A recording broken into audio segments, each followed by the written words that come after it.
পত্র নেই, তো দোকান কেন খুলে বসো? অপমানিত হয়েও চুপ করে থাকতে হলো।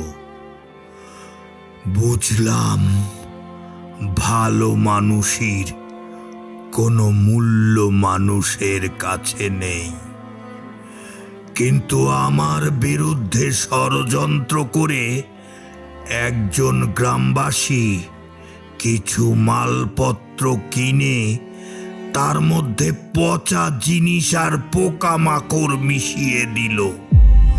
তারপর পূর্ব পরিকল্পনা মতো গ্রামের সমস্ত মানুষকে ডেকে আনলো।